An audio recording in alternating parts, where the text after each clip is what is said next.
We should all be futures thinkers and African futurists in a way. And I guess Geshe and I can share our opinions about that. But just to say, I've been doing this for many years now. And the bit I love most, I guess, is the inter and transdisciplinarity of it. The fact that doing futures work and being a futures thinker really literally touches everything and anything we do and how we live, and of course the impacts and consequences our decisions have, either en masse or even at an individual level. So I absolutely, truly love doing this stuff. And Rika, you well know, I mean, I do a lot of work with you as well at CST.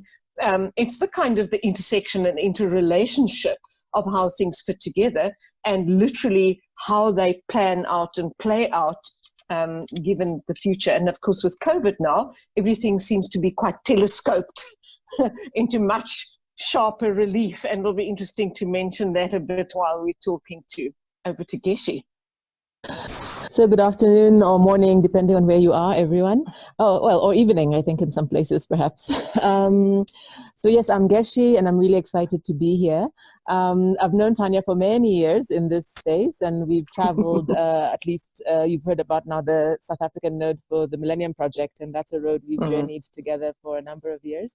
But yeah, I hold a number of different institutional affiliations right now, but I've always been reluctant maybe to use that title, futurist, often because I've felt there are people like Tanja out there, perhaps, who earn their stripes more regularly than I do. But also I think because for me, for a long time, it was maybe a tool or methods that I used. And then I had a day job where I had, many other things and other tools to worry about. And in fact, it's probably in the past decade or so that these lines have come together a lot more. And it's got me thinking a lot more what it means, in fact, to use the future in particular ways. And that's been quite an exciting journey. So maybe I'd be more comfortable now to use the title. But for a long time, I feel it was something I did on the side and I sort of tapped into when I needed it, but it really wasn't the core of what I was doing. I was mainly an urbanist. Great. Thank you very much for that. And yeah, I see in our chat box, there are a few other African futurists in the audience as well. Thank you, Zan, for that, for mentioning that and for correcting me. That's wonderful. Thank you for that introduction. Yeah, so I think for me, it was quite interesting to start working with Tanja in this field and just to sort of just be exposed a little bit more in what this field is. And it seems to me, as a kind of an outsider or someone that's new coming to this field, that the field of future studies is fairly young, approximately 50 years or so. Could you, both of you, maybe explain to us how each of you trained to become a professional futurist, and what and what is it that one does if you say that you're, this is the thing that you are? How should we, do you have a crystal ball somewhere, or you watch the stars? Probably not. That's probably the question I shouldn't be asking, but I am just playing a little bit of a provocateur. But for those of you, but also maybe for those of us who are interested in that field, maybe just briefly, because I think there are many futurists online, but, how did you come to this field, or how what is the training involved? Or the route, the career path? I'll go first and make it quick, because I think I've had a more conventional pathway. And having said that, a lot of people that call themselves futurists or strategic foresight or people that work in this field, many of them have individual pathways. Mine's slightly more traditional in that I studied a postgraduate degree a number of years ago now, already, probably more than a decade ago, at the University of Stellenbosch, which is one of the few places in the world, I think there's just a handful, less than a dozen, that offer postgraduate qualifications in future studies. So, however, I was doing an enormous amount of futures work even before that. Also, again, quite conventional in the sense of being employed by large multinational corporations, and working in business planning and strategic planning. And in that sense, I feel very blessed and lucky that I did have that background, because a lot of that involved quantitative forecasting as well. So when I did an MBA, one of the things I specialized in was statistical forecasting and business planning work. So that sort of intersection between being able to do quantitative forecasting and then add on to the tools and methodologies of the future studies field. And Rika, you're right, about 50 years. One half of it comes from peace after the Second World War, the sociologists and the philosophers, and the other half of it sort of comes out of being warlike, and that's the cybernetics. And our word scenarios comes from a guy, Dr. Strangelove, who used to do a lot of little stories about how a thermonuclear war might play out, and that's where scenarios, the what if, the bomb goes off. But anyway, I said I'd make it short. So I think Geshe is a more interesting career path than mine, I guess. Well, in that maybe it wasn't as clear that it was foresight from the beginning. I had a very muddled, and Tanja was using the terms, multi and transdisciplinary, and I feel I was living that before it became trendy, because I sort of started off in tech and then went into sociology and then went into planning, architecture, economics, all sorts of things. So my study path certainly had very little to do with studying the future or foresight. But in the early 2000s, I was working for the Council for Scientific and Industrial Research in South Africa. And you remember that was also right at the beginning of the 2000s when NEPAD, the New Partnership for Africa's Development, came around. And I was in a role where I was doing strategic planning, long-range planning, but using typical planning tools. And I was trained in planning at that stage.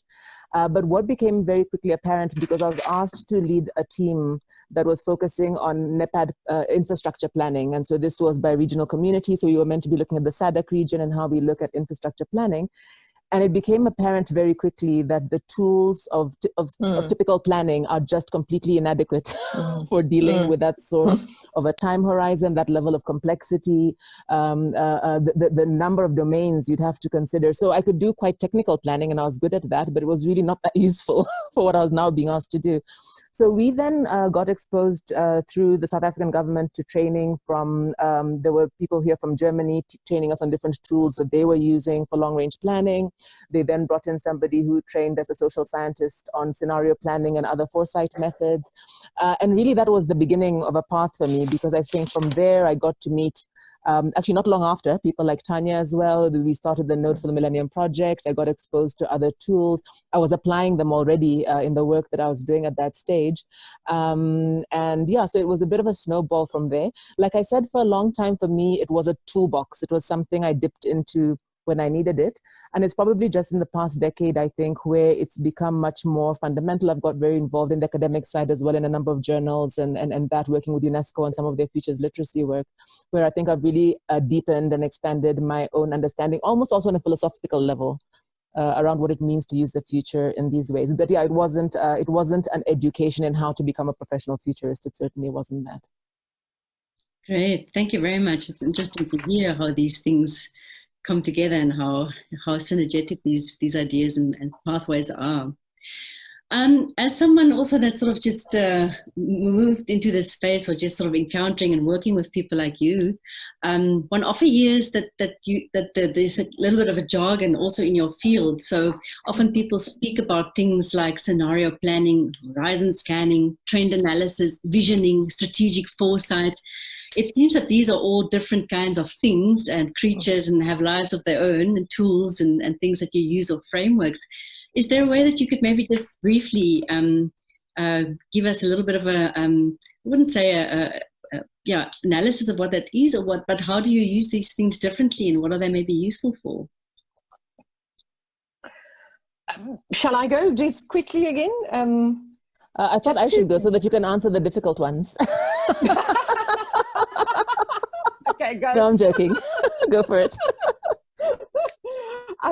Gosh, I'm just going to start at the top. Well, maybe, Rika, just to say that maybe in practice, there are as many ways of doing these different tools as there are practitioners.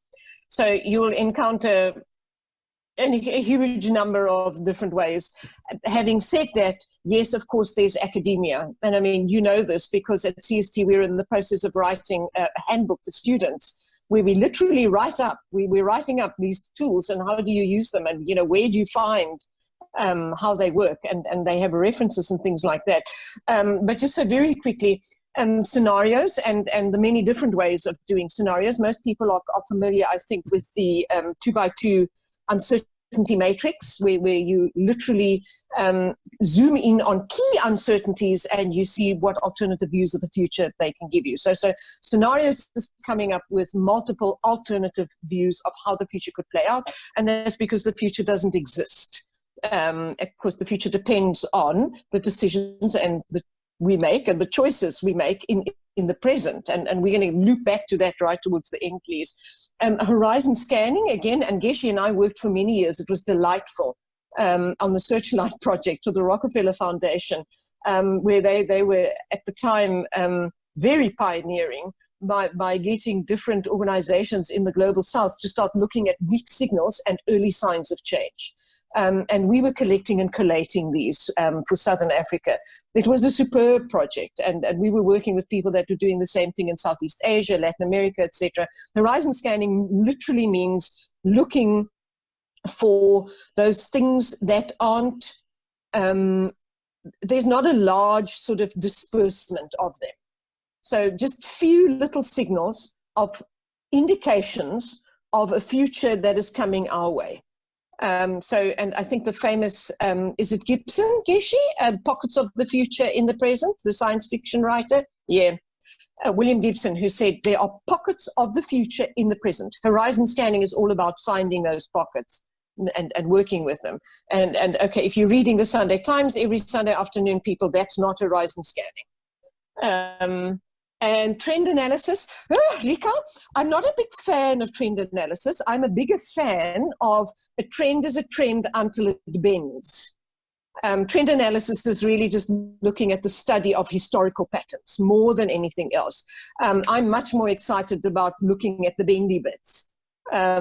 So a trend is a trend until it tips, and if there are complex, if there are socio-ecological systems, people in the audience, think complex adaptive cycle, phase transition, the work of Gunderson and Holling, when things tip over, and we're smack in the middle of a huge tip over right now with COVID. So all the trends we've been seeing, and they're doing one or two things. They're either bending enormously or they're actually sharpening and becoming stronger. So it's really fascinating right now.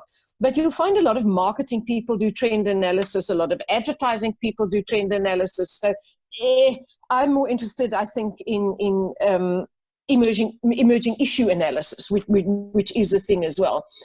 Visioning, of course, that's coming up with alternative future that's preferable. It's positive. It's something that you want to start aiming towards, and then you start making little changes in the present, which over time starts leading you towards a more positive vision, preferred future. And strategic foresight, Geshe, you probably need to help because I'm going to get myself into trouble here. It's a word that's very popular, especially overseas, amongst practitioners. So I'm a strategic foresight practitioner, because then it means you're not crystal ball gazing. Futurists never crystal ball gaze. It means there's a sort of a proper way of working with steps and phases and a framework and a blah blah and whatever. But one should be careful because it can become quite, you've got to do it like this and like that, and then it's strategic foresight, and that again, that makes me a little bit uncomfortable. So I think I'm sort of sharing as many of my subjective opinions and biases here as I am sharing information. So I'm going to gladly hand over to Geshe. She'll get me out of trouble. Thank you. No, not at all. I think you've done a great job, Tanja. Yeah, I think the strategic foresight space I've always thought is quite peculiar. And I think it's a bit of the sort of the management sciences taking on foresight and packaging it into something that they can make sense of. Because in some ways it feels like a combination of good old strategic planning, which was done, in a particular way, and then bringing in some foresight tools into that. And so I think it's actually emergent from a few different disciplines.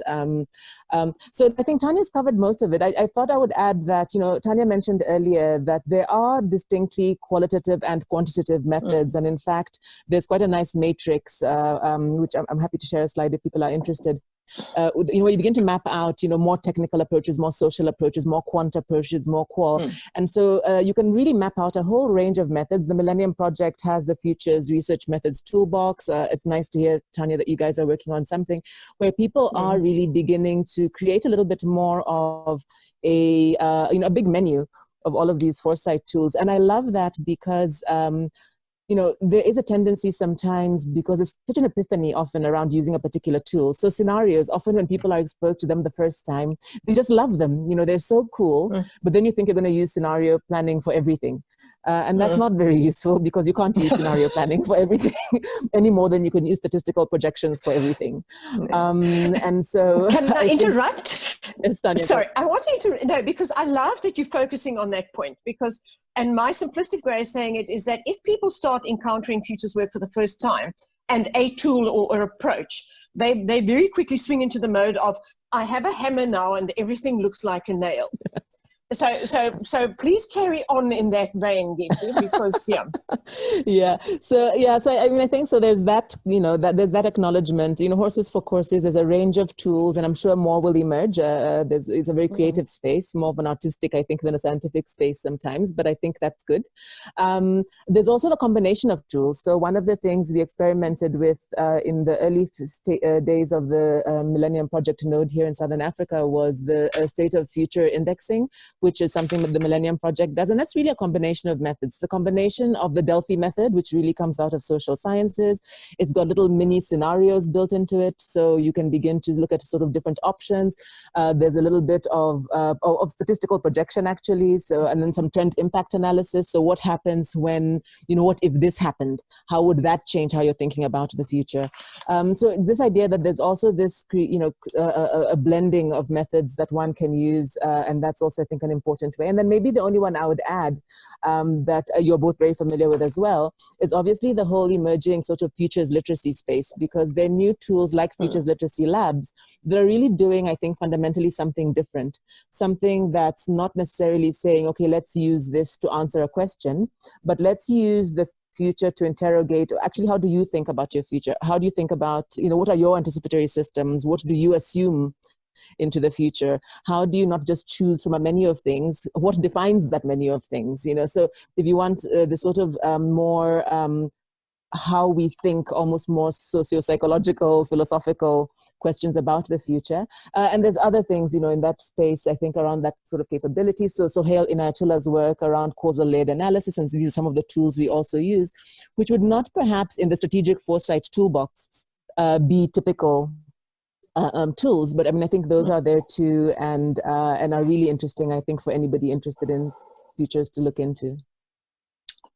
Oh, thank you. So it seems like there's a lot of nice things that can engage people in many different ways, and that the context and the kinds of questions we're trying to answer or grapple with also guide the use of this. And this links to a kind of a question, so I'm going to be quite naughty and bring in one of the questions that one of our participants have asked, because I think it goes to this section that we thought about. And the question is from Kazakhstan, Yelena, asking that, so have you, in your experience of working in this field and applying these tools and these ideas that you've been talking about, what will distinguish an African futurist from a European one?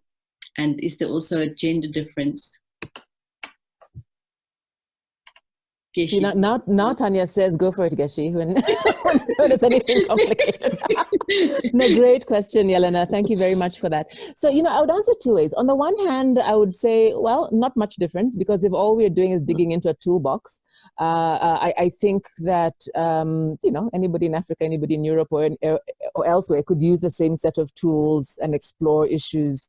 And maybe there's no difference there, except I do think, and I think that's what I've been trying to say, I have begun to think that actually it is different.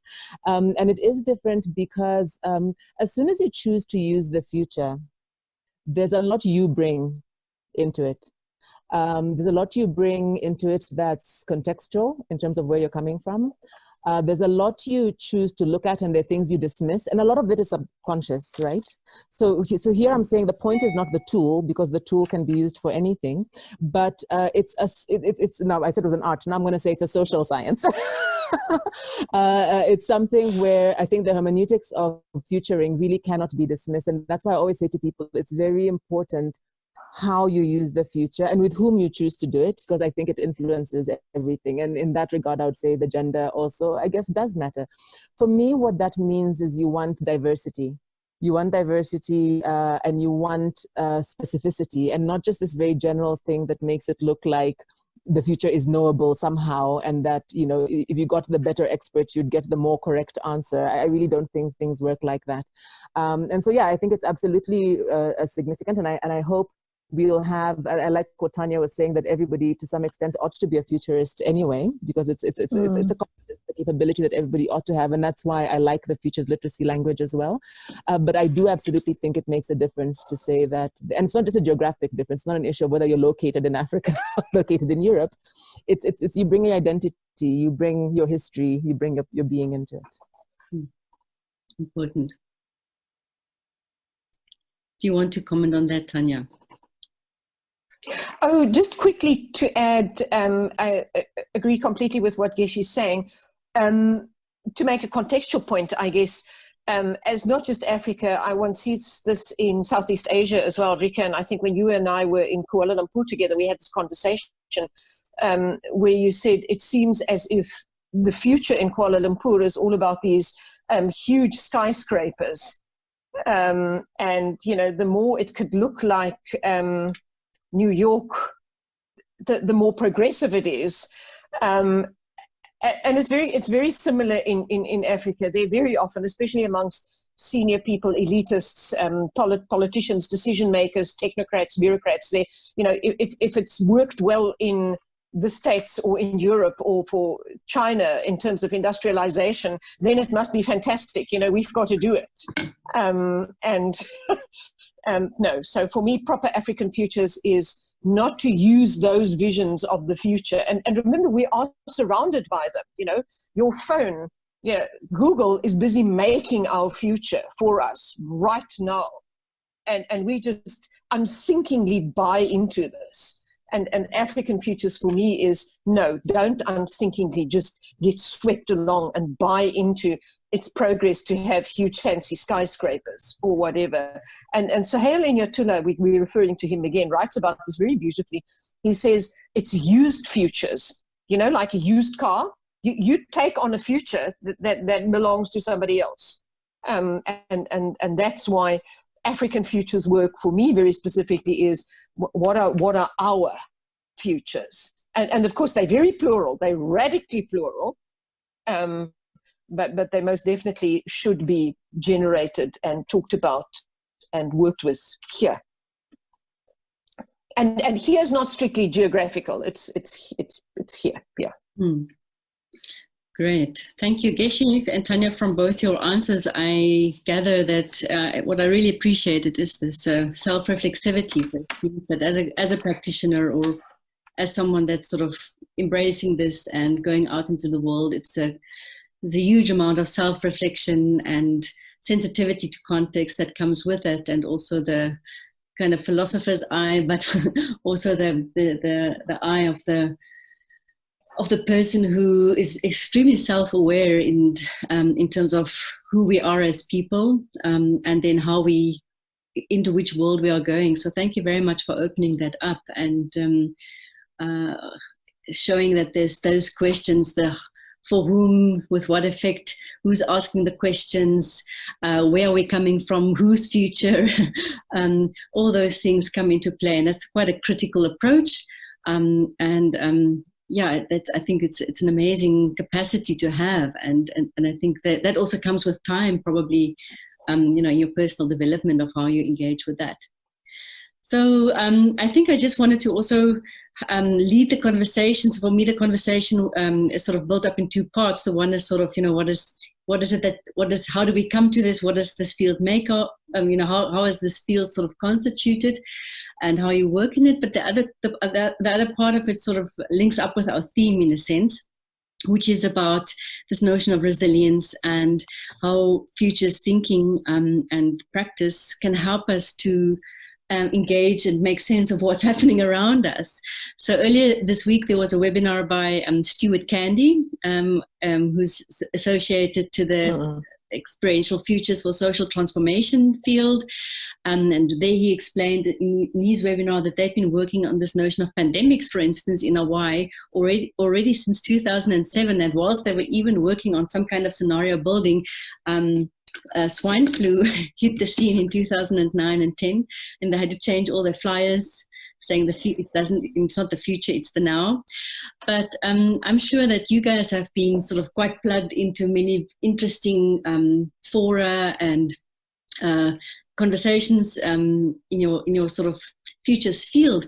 If I might ask, just sort of to share, what is sort of the most interesting or wow insight from being a futurist that you came across the last few weeks from your circles, and maybe even related to the COVID pandemic? If you'd like to maybe just share your personal experience or insights from that scanning and sense making. I can share a quick one. I'm sure Tanja has something very, very interesting, because she like lives horizon scanning. She's constantly, if you want to know what to read and what to look up, ask Tanja anytime. I don't know how she does it. I don't think she sleeps. But one little aha I had, and it was actually kind of almost some arguments I got into. So first of all, love Stuart Candy's work, absolutely love his work and the whole sort of design futures, experiential futures field. But one of the things that's happened for me in the last few weeks is, and Tanja will tell you, I don't think there's any serious regional or international scenario work over the last 20 years that would not have had health pandemics as a very real challenge. I mean, I think, but it's a sort of thing where when you write it in enough times, you just write it in, right? I mean, because so it's obviously an issue. That's going to be a big one if it happens. And so I had a couple of different LinkedIn and in other places, people saying that, oh yeah, our scenarios had picked up on that issue. And then I sort of came back, and then I learned to shut up quite quickly. I came back to a couple of them and asked the question, and so is your success as a futurist then in you having picked the horse that then won, in this case, the pandemic happened, or would it have been in what people sometimes call the whack test, the fact that you are actually able to use that insight about the future to change something in the present, meaning to avert and prepare better and to do, would that have been a better test of the success of your work? I don't know if I'm being clear with what I'm saying. So people, and I've heard this kind of logic before where people say, oh, our scenarios had it. We picked exactly that issue and that's exactly what happened. And then my point often is, well, if it's a negative thing, I would argue you didn't do very well, because clearly telling us something horrible was going to happen and then having the horrible thing happen with us being no better prepared simply means that we didn't manage to swing behavior in the present to deal with something we had an insight about. And so I ended up in a bit of argument about this. It's a sensitive point, because I think people are right that they've probably picked up on important issues, but there's a historically difficult issue around picking up on the right issue in the future and changing behavior in the present. And we don't always win there. And I think that's impact, and that's where we really have to talk about as futurists, how are we able to do that better? And for me, part of that is about obviously engaging better, more strategically with the actors who can actually do those things. It's not always easy, you don't always win. But I think to some extent, we're not called to predict. I think we're called to give guidance on what people do now. And that's the tricky part. That's the hard stuff. And that's really, for me, in this pandemic, really showed itself up. And I'm wondering, even as we talk about the post-COVID era, how do we do better at that? I guess she's just totally hitting the nail on the head. And in a way, very often the success of futures work is, and I'm not trying to be fake humble here or something, isn't even have you changed something in the present. That's the big first prize. It is, have you learned to ask better questions? So it's never about, did I get it right? Did I nail it? It is just, have you somehow helped people re-perceive things in a way? That's often, if you've managed to do that, then But having said that, and of course, right now, I have been lacking a bit of sleep because Rika is so wise. She's the person that said COVID-19 should be a time now to reflect, and to just sit and observe and learn and I've been doing the opposite. I've been, kind of on adrenaline, trying to read and ingest as many things as possible. I'm starting to give up, by the way, Rika. I'm starting to think you're much, much wiser than I could ever hope to be. But one of the really, really interesting things is, of course, Geshe again is right. There's a number of people, especially in the security field, because this futures foresight work is done hugely by government security people. So there's lots of it, many examples of calling out that some kind of pandemic is due or overdue even, etc., etc. And Ian Golden, he's a South African as well, by the way, from Oxford Martin School, called it nearly precisely, saying it would be a coronavirus. But what's interesting, he works in the field of globalization. And he says it, because of this sort of hyper-connected, over-connectedness. And again, I'm just going back to complex adaptive cycle and phase transition. We were getting very, very mature. We were tightly coupled, connected systems. And it's because of that makes it so easy for that virus to spread. And that causes a tipping point then. And we're in the fast-back loop now. But Ian Golden called it. And what he's done a lovely talk now, which is available. So if you go to his website, iangolden.org or something, you'll see some of the talks, webinars that he's been doing, just like we have, where he says some of that global connectedness is precisely the thing that we need right now to get us out of this mess again. But how do we do it better? How do we think about it more differently? And I mean, that is superb futures work. And I'm watching the clock a little bit, but we're all right with time. Just to mention quickly, I did some fascinating actual work 18 months ago for the Food and Agriculture Organization in 6 or 7 African countries. So it was Uganda, Egypt, Burkina Faso, Kenya, Uganda, Ethiopia. I think I've mentioned them all, where we were looking at livestock production systems. So much as Ian Golden was looking at hyper-globalization and hyper-connectivity, because, I mean, do you remember ideas spread around the world as well? It's not just viruses. We were looking at animal livestock production. So how in the next 30 years, how's the chicken meat and the beef and the eggs and the dairy and the whatever that we're consuming in African cities, how is that going to be produced?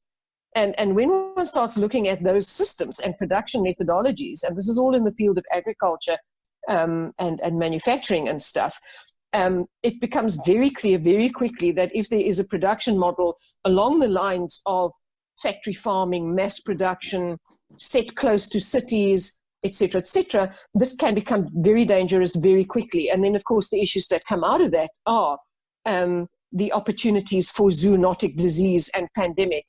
And so in a way, and then of course you work with these, and there we use a tool called Future Wheels, where you get people, decision makers, to pretend avian flu has broken out in Nairobi, and then what is the consequence of this on society, on politics, on economics, on the environment, and you build a kind of a wheel of consequences and a wave of change around that, and then you keep on working with that, and you build another wave of wheel of consequences around that. So we did many of these exercises. They were truly, utterly fascinating. But to get to the point, I guess, for me, very gratifying was one specific example, because it wasn't just, we weren't just working with zoonotic disease and pandemics. We were also working with, and this is the other big predictable surprise, antimicrobial resistance, antibiotic resistance. Because the vast majority of antibiotics, that's the other big one out there. I think Baselman calls it willful blindness. We are willfully blind. It's a predictable surprise. John Sweeney and the people at Post Normal call it the black elephant, because it's a black swan But it's actually not a black swan because everybody knows about it, but it's the elephant in the room because nobody's dealing with it. So anyway, but make a long story short, we had Uganda's chief statistician in the workshop, and he was in a group that had to plot out one of these expanding waves of change future wheels around antimicrobial resistance. And I think it didn't even get to the second round, and they were already there with, you know, riots and insurrection against government and whatever. If there's no antibiotics, and even, you know, simplistic things cannot be cured by doctors anymore, and then, you know, people get angry with government very quickly then. And he was in the group that had to report back the story, and he did it extremely effectively. Point is, that chief statistician for Uganda went back into the office on the Monday morning, and right now Uganda has on its law books that every year farms, commercial farms, must report to the Department of Statistics how much of what kind of antibiotics they are using, and that gets tracked on a yearly basis. So it's those tiny little things that one kind of, I don't know, somebody like me would think, you know, yes, yay, that is something that at least is some kind of measurable difference. But to go back to Geshe, at the end of the day, it's the WAC test, honestly, is did you, and with the interventions and the projects and the work you're doing, get people to just shift their perception slightly. You know, to be honest, I'm happy if people enjoy a futures exercise, they think it's fun and would like to maybe do something like it, and B, just become slightly more aware of the cognitive biases we all have. I've talked lots now, so Rika and Geshe, all yours. I'm now tuning out. Thanks for saying that, Tanja. I think you both of you have actually managed to address some of the questions that have come up already in our question box, which were about, Jim Burke asked, how do we handle blind spots and identify and compensate for them? So it seems that there's a kind of inherent method in the methodologies that you are using. You are asking people to reflect on their blind spots and on their hidden assumptions, and to that often they're not answers for these kinds of things, but there's a moment where we are allowed to maybe reflect on, or have an experience of what it feels to see your own blind spot, if it's possible or not. And it links up also with another question that came in on asking, and maybe Geshe, I can throw this on you, a question about, do you think there will be any mindset change in different sectors as a result of the pandemic, or are there signs, or are there little, I don't know, do you think, you know, that this experience of what we're living through might introduce some mindset changes in sectors, or in the sectors that you are working in, for example?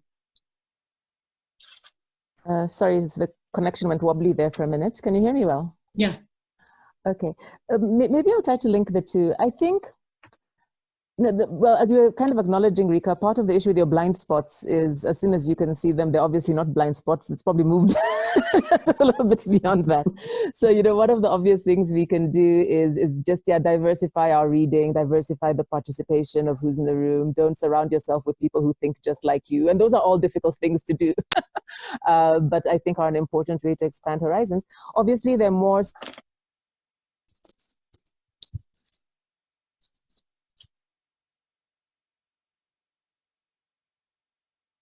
Geshe, we're just losing you. If you can hear us, your connection dropped. Maybe if you can just check in again. Seems Geshe is having a wobble in her connectivity. Let's just give her a chance to come back. But I like the idea of diversity and the power of diversity, in a sense. And that there's a kind of a, you know, it's not a way that we can, it's not almost like there's a kind of a process or a recipe for looking at your blind spots, but this inherent practice of allowing diversity to be part of the conversation seems to be extremely important. Tanja, do you have any examples of work that you've done where diversity helped people see their blind spots? Or, I mean, South Africa is quite a good place to start. I know. Gosh, Rika, no, well, nearly all examples in a way, because I'm lucky enough to do a lot of process design. So literally helping people that I work with or work for design how these interventions and workshops would look like. And then one from scratch designs diversity in there. Having said that, if I work overseas, I always tell people I'm deeply lucky and privileged to be working in a place like South Africa and the African continent in general, because we've got this rather magnificent diversity and pluralism baked into our systems. We even worldviews and ways of thinking. You know, we have African worldviews and Western worldviews and capitalist worldviews, and everything is sort of a little bit more above the blanket, if I could put it that way, rather than sort of a more homogenous type of societies. And I got into trouble once when I said I did a lot of work for Lego, and Lego specifically wanted tools and methodologies to highlight the fact that they were very aware of the fact that they were quite homogenous, even though there were diverse people from all around the world. There was quite a Danish way of thinking, quite a Lego way of thinking. And we spent hours and days figuring out how does one start building diversity into the process. And oh my goodness, Geshi's disappeared completely. Please come back, Geshi. I can't do this without you. I'm hoping she can hear. But anyhow, there are ways of working that help us transcend these kind of things. And it's not just the diversity. It's also, the way we think about the future as individuals. We tend to predict our own immediate future based on our own immediate past. So it's often it's difficult. And then we're constrained by sort of, as I mentioned, the future is ambient. It's all around us the whole time. Here it's being shaped the whole time, and there's sort of distortions, and we have unconsciously held images of perceptions of the future. Hands up, all of us who thought Wakanda was rather magnificent. But that is just but one view of the future. And is Geshe coming back? Yeah, just give it. Yes, she says she's trying to reconnect. That's great.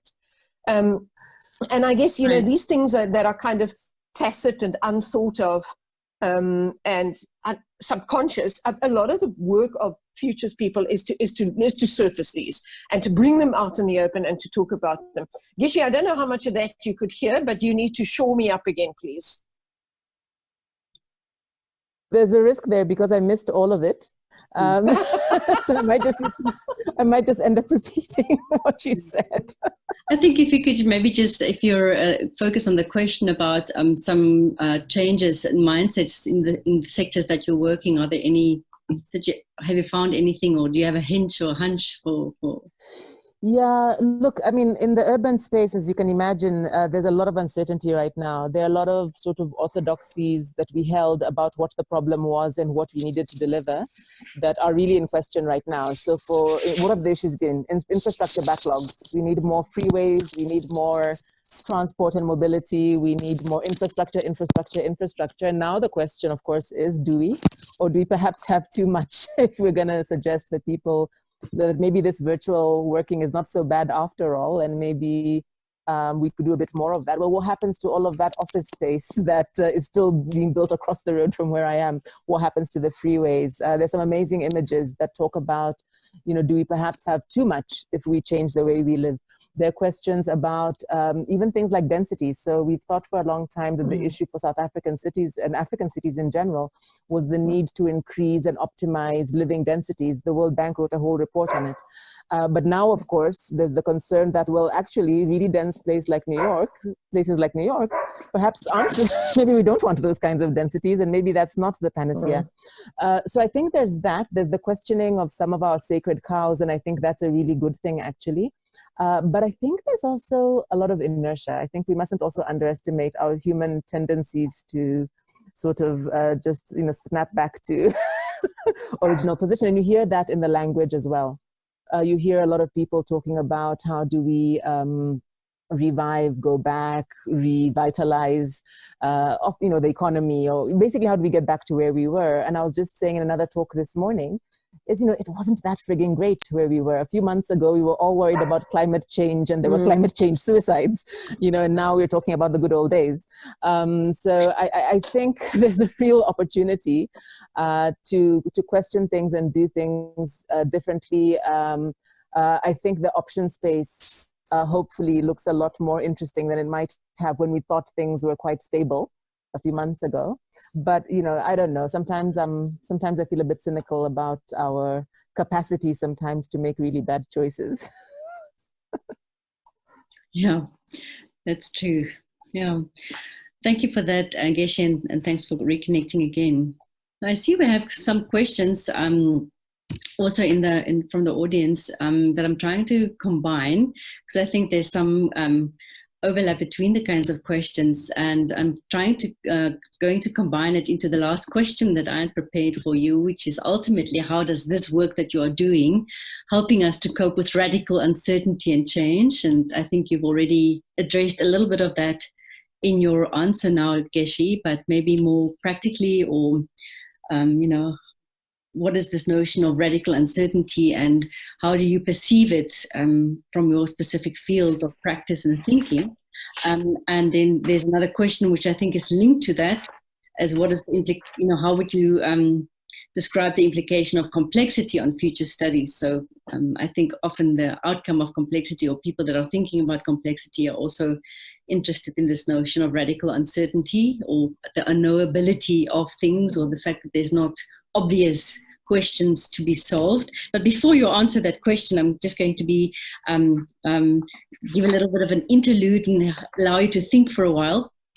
There's this wonderful book by a local author called Dion Meyer, and he's well known for writing sort of about it's sort of a cop and gang kind of world, and there's this, he writes those kinds of books.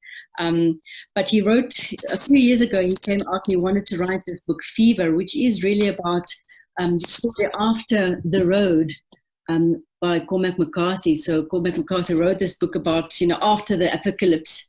And then it's the story about the son and the father, but it ends quite direly. It's just sort of the lonely journey of the father and the son, and then you don't know. It's open-ended what happens after where they've stopped, and can one form a new society, and how would you do that? And I think Dion Meyer starts off there, but there's the nice back end of the story is when he wanted to write this book, he phoned up some local virologists to ask them what kind of virus could do this kind of damage to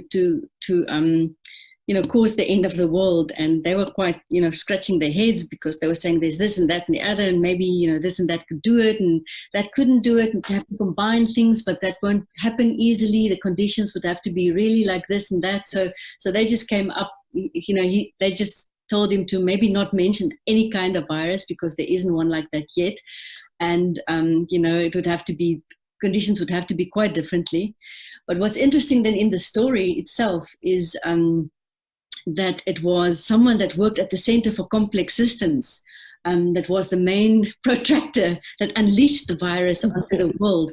So to answer the question of what is the implication of complexity in this, is there's a kind of a imagination that only someone that could work with complexity would want to unleash something like this on the world. And this answers the question that someone's asking about, how do we create our futures by trying not to be complex? It's impossible. So I hope I gave you some leeway to answer your questions about radical uncertainty and take us maybe to the end of our conversation. I'll leave complexity to Tanja. But well, so I think for me, one of the issues, I come from a planning background, and planning is extremely deterministic. What you learn as a planner is that you can take the future, you can take the knowledge you have and the desires that you have, you can package together things that you believe can work, and you can study all sorts of conditions that tell you, how to make that thing work. I think for me, the beauty about the future space is that it's less about creating comfort with radical uncertainty and more about facing the discomfort, facing up to the discomfort, using the discomfort to produce energy, to expand horizons, to imagine things you didn't need to otherwise. And so for me, I maybe used to get stressed when I was trying to plan about all of these moving parts that I couldn't quite get a hold of because I was needing to control and to determine. I think in my new orientation, my emerging orientation, the learning I'm doing, I think I'm really becoming much more comfortable with this idea that discomfort is what we sell. And you know, how you deal with the overwhelm is a different issue. And maybe Tanja can speak about that, because I think it's something as humanity, and even now with COVID, and especially I would say for a universe of people who probably don't spend a lot of time thinking about futures and thinking about how they think, I think there's the real risk and reality right now of a huge overwhelm. You know, people just wishing something would not change. And I think that's a real psychological challenge for so many people. But yeah, I think as a futurist, I don't see my job as helping people think things are better or more predictable or more comfortable into the future. It's in a way trying to think about, getting more comfortable with the fact that we don't know the future. That's the fact. There are things we can do with it, and there are ways we can engage with it. I think the most important decision you can make is the next decision you can make. You know, and if you can make that slightly better, that's probably good. But I think this idea that we can lay out a plan, and if you do these 10 things, you're going to be sharp. I don't do that anymore. I want to hook into the yes, we're feeling incredibly overwhelmed, but add on to that, I think there's also incredible opportunity, and plus we're seeing it, of resilience. I want to go into that space, and I think that'll be familiar to a lot of the people, at least the CST crowd in any case. And remember, you know, resilience has got different aspects. It means the ability to persist or to recover. And much like, you know, a lot of things we really do need to recover. Our livelihoods, for example, one way or another, they might change, but they need to recover. And then to adapt. And human beings are absolutely superbly brilliant at this thing. The third one is the one I want to concentrate on, which is the ability to innovate and transform. And I think going through this overwhelming crisis right now, where literally systems are breaking down, left, right, and center. There are lots of systems that are completely broken now. If you think international airline travel, if you think a lot of the sort of supply chains, enormously huge amounts of systems are going to take a very long time to recover, or may change completely. But if one zooms in onto the innovate and transform bit, I think that is incredibly empowering right now, because if you have a view of the future, your view of the future, and that's that futures literacy thing. It's lovely because it's described as a capability, and in the Amartya Sen sense of a capability, that it's a freedom.